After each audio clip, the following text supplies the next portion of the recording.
میں بلا تاخیر گزارش کروں گا عبداللہ ملک صاحب سے کہ وہ آئیں اور اپنے کلمات سے ہمیں نوازیں۔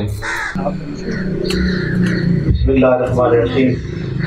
دوستو ساتھیو، السلام علیکم۔ سب سے پہلے میں یقیناً حامد میر صاحب کا شکریہ ادا کرنا چاہوں گا، جس طرح نقشبندی صاحب نے کیا، کہ جب بھی دوست ساتھی اس قسم کی شخصیات کے اوپر بات کرنے کے لیے حامد میر صاحب کو دعوت دیتا ہے تو یہ بڑی فراخ دلی کے ساتھ لاہور کے ساتھ اپنا شہر ہے تو ان دوستوں پر بات کرنے کے لیے آتے ہیں۔ میر صاحب، یہ جو روایت ہے آپ کی دوستوں کے لیے محبت ہے، یہ یقیناً ہمارے سب کے لیے ایک مشعل راہ ہے کہ آپ جیسے دوست جب بات کرتے ہیں تو ان دوستوں کے متعلق جو آگاہی دیتے ہیں تو ہمارے لیے وہ بھی جو گفتگو ہوتی ہے سوچنے سمجھنے کے قابل ہوتی ہے، اور ہم بھی پھر آپ کی باتیں سن کر آگے ان باتوں کو اپنی جو نئی جنریشن ان تک پہنچاتے ہیں۔ میں شکریہ ادا کرنا چاہوں گا نقشبندی صاحب آپ کا کہ آپ نے جس روایت کا یہ آج سے پہلے بھی انعقاد کیا ہے، یہ یقیناً ہمارے معاشرے میں اس کی اشد ضرورت ہے، اور ہمارے آپ کا نام اللہ ان کی مغفرت کرے زیاد صاحب کو، جنہوں نے قوم پہ بڑی مہربانی کی تھی کہ ہمارے پاس جو ایک ڈائلاگ کا جو ایک ہوتا تھا سلسلہ، اس کو انہوں نے ہم سے چھین لیا تھا۔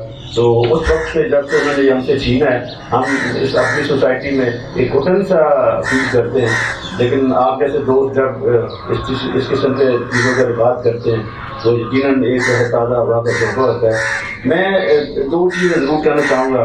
میں ایک دن شاید نقی صاحب کے پاس، کیونکہ میں اکثر جاتا ہوں، میں گیا تو میں نے کہا نقی صاحب میری خواہش ہے کہ آپ کا ایک جیل سے لبریٹ کیا جائے، آپ ہماری اس عہد کے بڑے انسان ہیں۔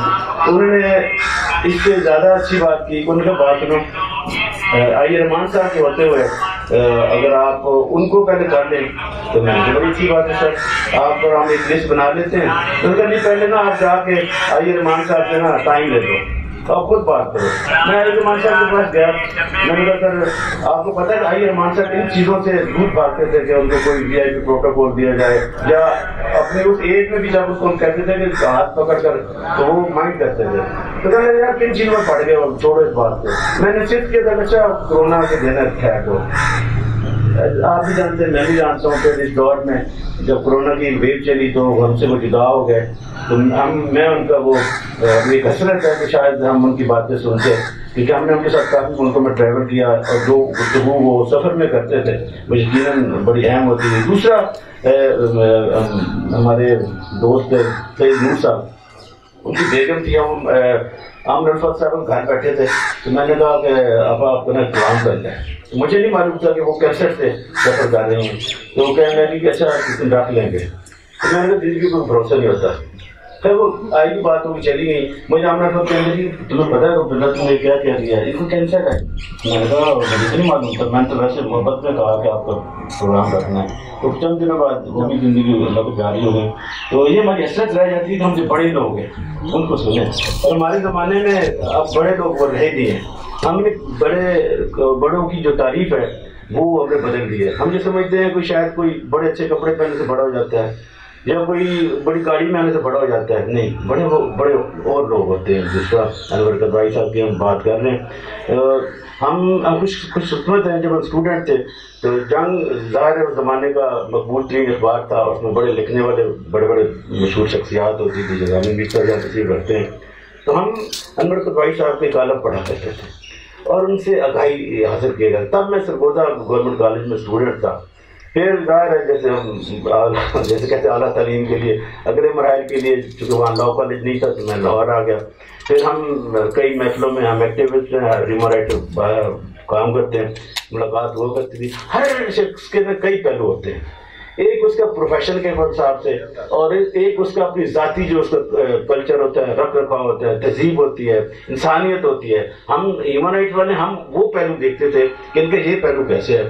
تو انور قدوائی صاحب نہایت نفیس انسان، میری اکثر ملاقاتیں وہ فرق سے گوندی صاحب کے یہاں ان کی کچھ کتاب ہوتی ہے تو وہ اکثر وہاں آیا کرتے تھے، تو بڑا خوبصورت ڈریس پہن کے انہوں نے ململ کا وہ ایک نیا والا کرتا پہنا ہوا، وائٹ شلوار، اور پھر جو گفتگو وہ کیا کرتے تھے وہ بالکل میں یہ سمجھتا ہوں کہ ایسی گفتگو ہوتی تھی کہ ان کے بیٹھ کر بڑا مزہ آتا تھا. اور پھر ان کی محفل میں ایک اور خوبصورتی یہ ہوتی تھی کہ ہمیں اپنے لا علم یا چھوٹے پن کا ہونے کا احساس نہیں ہوتا تھا.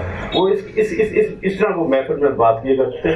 لیکن جس زمانے میں بات کر رہا ہوں وہ لکھا کرتے تھے، لکھتے تو ایسا رہ تک رہے ہیں، لیکن جو ان کے کالم ہوتے تھے یقین جانیے کہ وہ سوسائٹی کے لیے ایک مشعل راہ ہوتے تھے.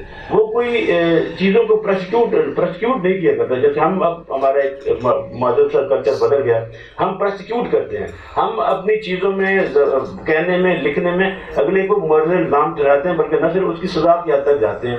تو یہ جو چیزیں ہیں وہ تھوڑا سا ان میں یہ ایسا نہیں تھا. ان کے صاحبزادے بیٹھے ہیں، ہم سے زیادہ جانتے ہیں اپنے والد کو اور ان کی چیزوں کو. ہم وہ نسل ہے خوش قسمت ہے کہ ہم نے جن بڑے لوگوں کو دیکھا ہے اور پڑھا ہے. اب ہم پریشان ہوتے ہیں ان چیزوں پہ کہ جو ہمارے آنے والی نسلیں ہیں ان تک تو ہم جیسے لوگ جب گفتگو ان کی پہنچائیں گے تو ہم تو خود اس زمانہ جہلیت کے لوگ ہیں، تو ہم وہ کیسے کنوے کریں گے؟ یہ بڑی پرابلم ہے میر صاحب کہ آنے والی نسلوں کے لیے ہمیں ڈیلیور کرنے کے لیے نہیں ہے. اور ہر شخص جب اپنی ایک جگہ چھوڑ کے چلا جاتا ہے تو اس کی ریپلیسمنٹ بدقسمتی سے کوئی نہیں ہے. ہم اتنی صدی میں اتنے عرصے میں ہم کوئی اچھا شاعر پیدا نہیں کر سکے، ہم کوئی اچھا رائٹر پیدا نہیں کر سکے، ہم کوئی اچھا فلم نگار نہیں پیدا کر سکے، ہم اچھا گانے والا نہیں پیدا کر سکے، ہم کوئی اچھا فلم تھراپسٹ جو جگہ خالی ہوتی جا رہی ہے وہ گیپ بڑھتا جا رہا ہے. جب گیپ بڑھتا جا رہا ہے تو ان کی جگہ جعلی چیزیں آنا شروع ہو گئی ہیں.